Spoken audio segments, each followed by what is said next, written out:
Hi, my name is Michael Rehm.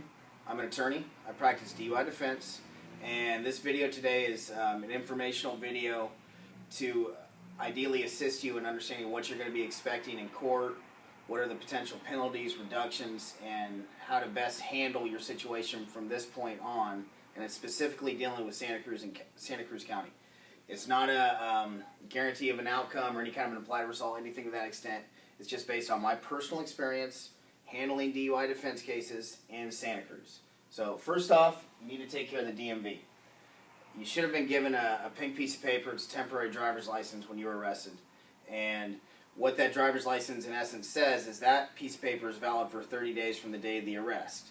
What it also says, though, is the 10-day rule. It refers to what we refer to as the 10-day rule. The 10-day rule basically means you have 10 days from the day of the arrest to set a hearing up with the California DMV to contest the driver's license suspension. Now, if you don't do that, they're going to take your license 30 days from the day of the arrest, assuming, of course, there's enough evidence that they have that shows that you were driving a vehicle with a .08 or more blood alcohol level in your system at the time of the actual driving. So it's one of the first things you have to do. It happens right away, but I can't emphasize enough how crucial it is. You're gonna hear a lot about how, I have a lot of people thinking that I don't even want to fight this case. Why do I have to set the hearing? Or I don't have a license in the first place. Why do I want to set this hearing? Well, there's a couple of advantages. First off, if you do have a license, it extends how long you can drive, because once you set the hearing up, you no longer lose your license 30 days from the day of the arrest. You get to keep your license through the outcome of the hearing, and it's entirely common for these hearings to get delayed. Many times the DMV has to request a continuance to obtain more evidence or something to that extent. Your defense attorney many times has to request a continuance for the same reason, to request evidence, or they might have a court conflict, something to that extent. So in the meantime, you're able to drive for that whole time. So that can obviously keep the status quo going for as long as possible in your life. The other advantage is that you can get what's called discovery. Discovery is the police report, blood test results, breathalyzer results, all the information in the case, and ideally you can get it in advance of court. Normally, on a criminal case or a DUI case, if you don't set the DMV hearing, you're going to be walking into court on the first day without having access to the police report or anything to that extent. Legally, the first opportunity you have to request it is at the arraignment, the first court date. With DUI cases, if you have your ducks in a row and you actually set up the DMV hearing within 10 days, they will mail you the police report whenever you get it. And generally it's before the first court date. It's not always before the first court date, but generally it is. So if you're not going to lawyer up, I'll do it. Any other attorney you hire will do it. We'll set the hearing for you and take care of all this. But if you're not going to do it yourself, you need to do this initially. And all you have to do is call. You're going to call the San Jose Driver Safety Office. That's who handles Santa Cruz County DUI arrests. 408-229-7100 is the number to call. Call them, tell them you were arrested for a DUI. They're going to ask, what are you contesting? Ideally have the temporary driver's license on you, because they're going to want information off of that. They're going to ask, what are you contesting? Just tell them you're contesting everything, because they have a tendency from time to time to try and attempt to persuade people not to set up the hearing. So tell them you're contesting everything, and tell them you want two things: a stay and discovery. As I discussed earlier, a stay means your suspension gets stayed pending the outcome of the hearing, and discovery is the police report, blood test results, breathalyzer results, whatever evidence they have, you'll get. And like I said, ideally you get it before the court date. And all you have to do is say stay and discovery. They'll know exactly what you're talking about. So that's what you do initially with the DMV. And you have to do that within 10 days. Court. What you're going to be dealing with in court, first off, the court's address is 701 Ocean Street, Santa Cruz, California, 95060. Watsonville Courthouse doesn't handle criminal cases in Santa Cruz. Currently, it's just the courthouse in downtown Santa Cruz.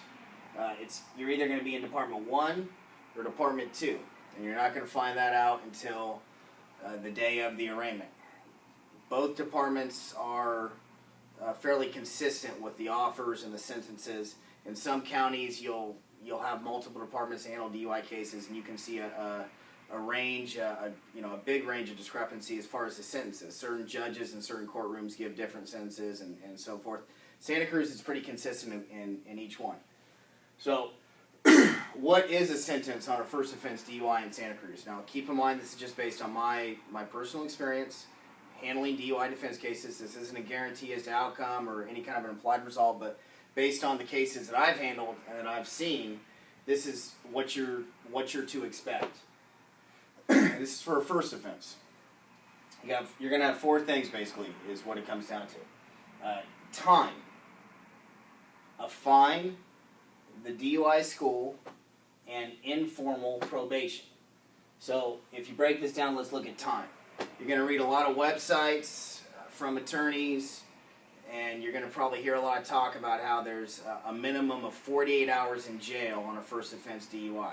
Now, technically that's true. If you read the statute, that's what it says. But if you read another statute, it shows that 48 hours actually in custody can be served on what's called sheriff's work release, which is road crew, whatever assignments the sheriffs have you doing, or if for some reason you're not medically fit to do that, you could potentially qualify for what they call EMP.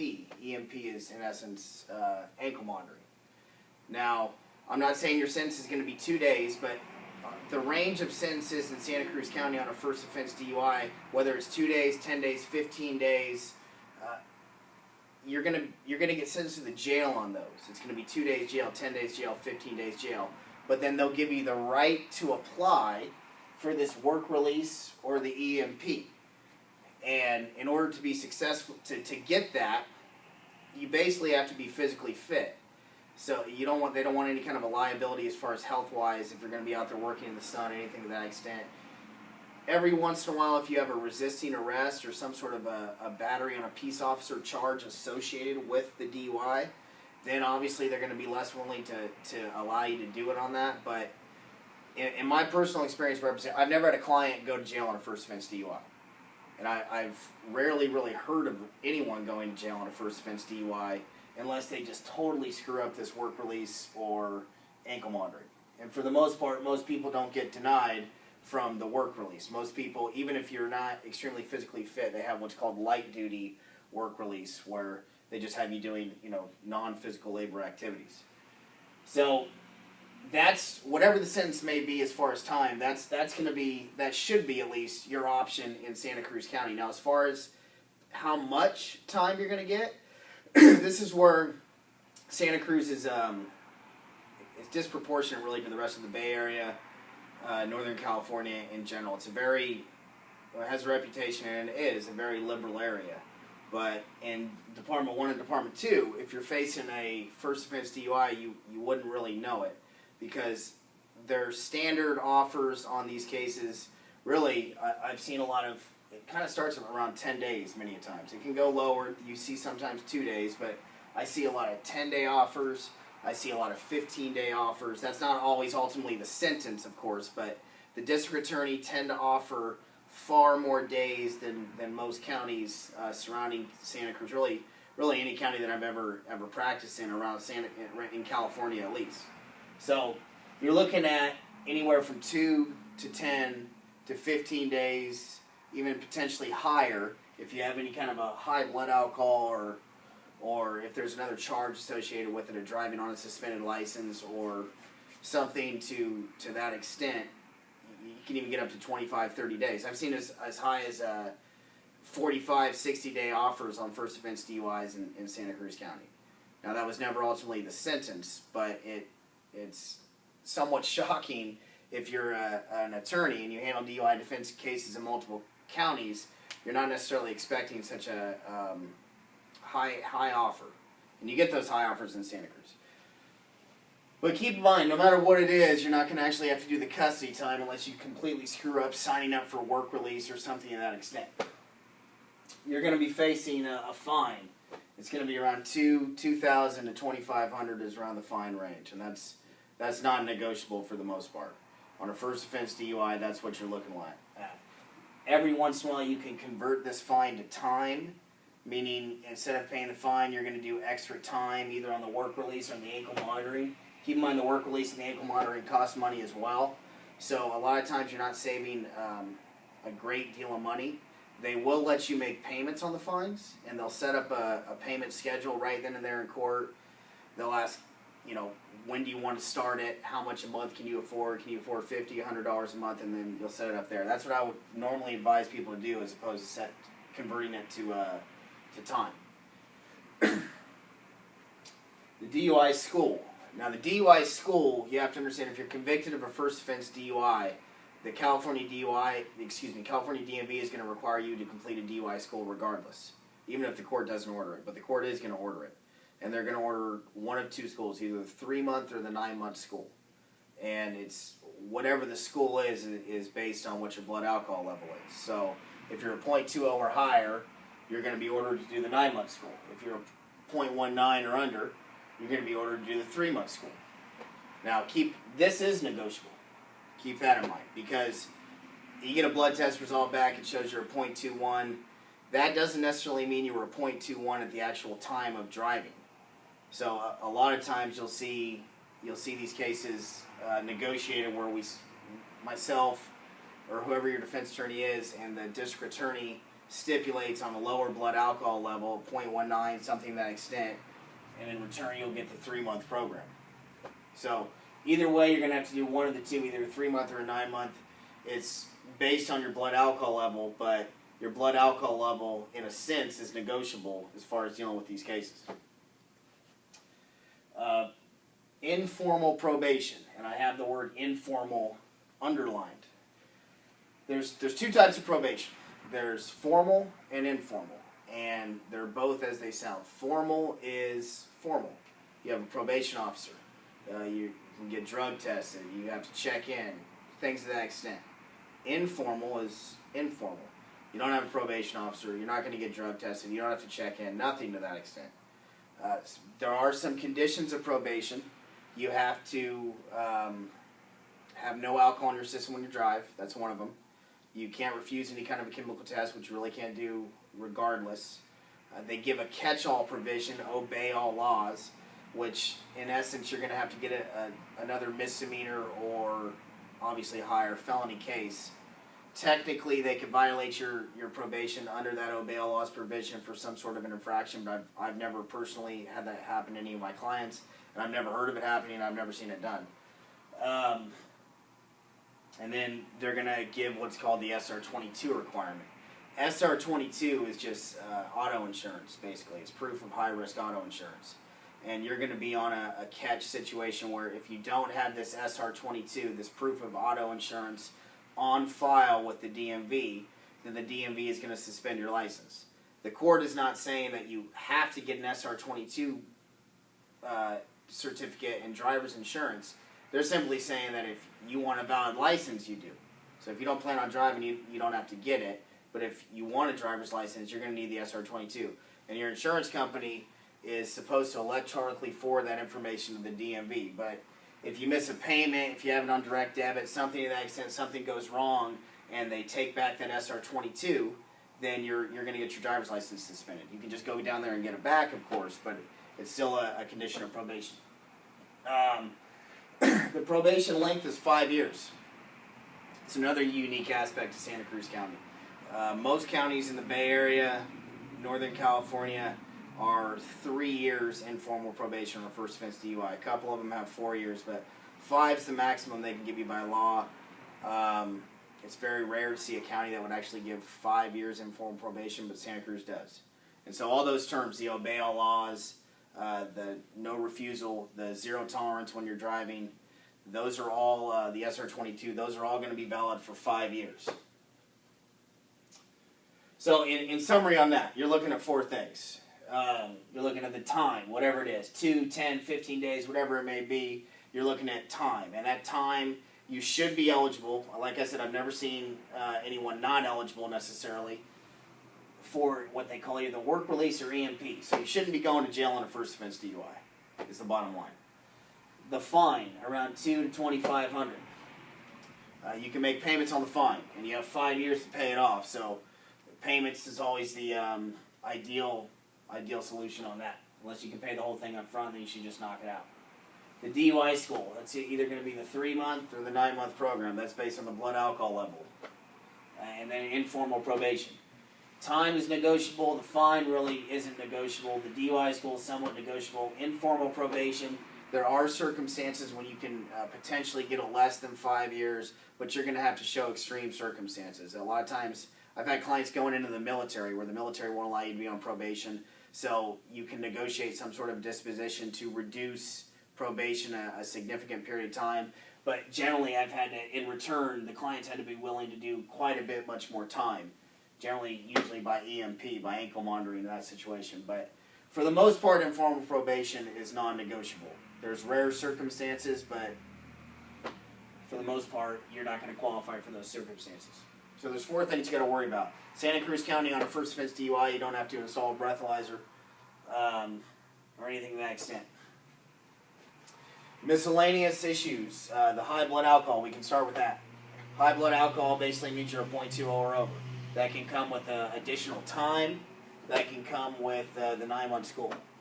We kind of already discussed that. Second offense DUI. Here's what you're looking at a second offense in Santa Cruz. You're looking at all of this. You should still be able to do your time on work release or EMP. Many times in Santa Cruz, that's the sentence. It's generally a range between 30 to 60 days. Sometimes 90 days on a second offense. And a lot of that depends on if you're still on probation for the first offense. And if you're on probation in Santa Cruz County for the first offense, you're also going to be facing a violation of probation. The recency of the prior, in general, if it's not in Santa Cruz County or if it is, the blood alcohol level, the driving pattern and so forth. But on a second offense, you're looking at 30 to 60 and 90 days. And once again, it should be either on the work release or the EMP. Fine is around the same. The DUI school is going to be what's called the SB 38 program, which is an 18-month program as opposed to either a 3 or 9-month school. The first 12 months of the 18-month program is going to be at least once a week. The last 6 months is going to be once a month. So it's really, the first 12 months are the most strenuous. And then probation's going to, like I said, the max they can give you is 5 years informal probation, and that's what they're going to give you on a second offense. So there's really not that much difference on a second offense DUI, other than you're going to get a lot more time, and you're going to be in that DUI school for 18 months as opposed to either 3 or 9 months. A wet reckless. You can get wet recklesses in Santa Cruz County. What they look at as far as whether or not you're going to get a wet reckless, they usually take into consideration everyone's unique circumstance. Santa Cruz is pretty good about that. But you generally have to have a .10 or under. Every once in a while, a .11 might fly. But you got to kind of have that .10 number and under, and sometimes even a .09 and under to qualify for that. They're going to look at that. They're going to look at your driving.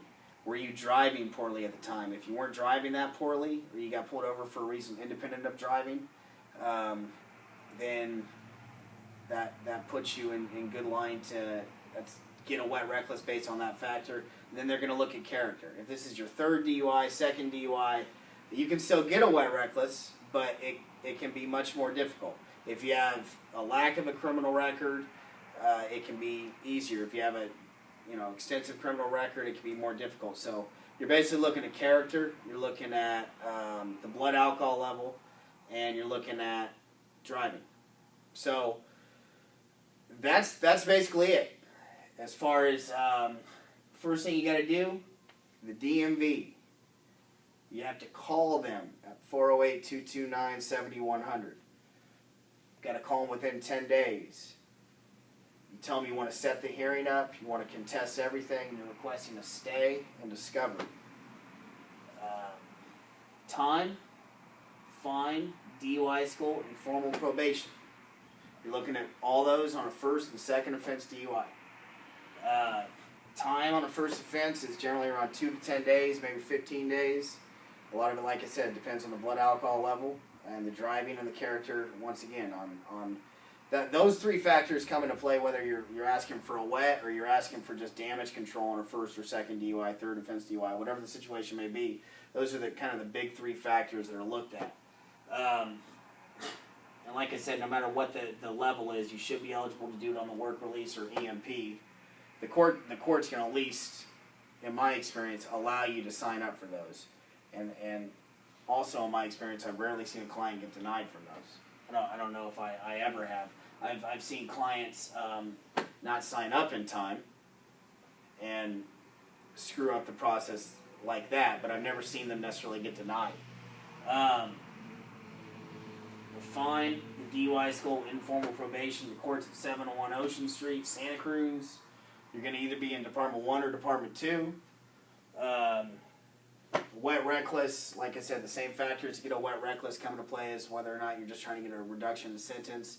There's a lot more that goes into DUI defense. There's specific ways to fight the blood test, to fight the breath test, but that's a whole different video.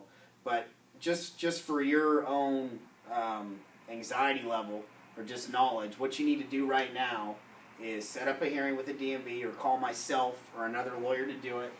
Michael Rehm, 831-431-0986. It's a local number for Santa Cruz residents. And take it from there. This is what you're looking at court. You're not going to jail. For the most part, in my experience, I've never seen that happen. So if that's your big concern, don't have too much anxiety because you'd really have to screw up the process in order to go to jail. I offer free consultations. If you have any questions, you can call anytime. I wish you luck. Thanks.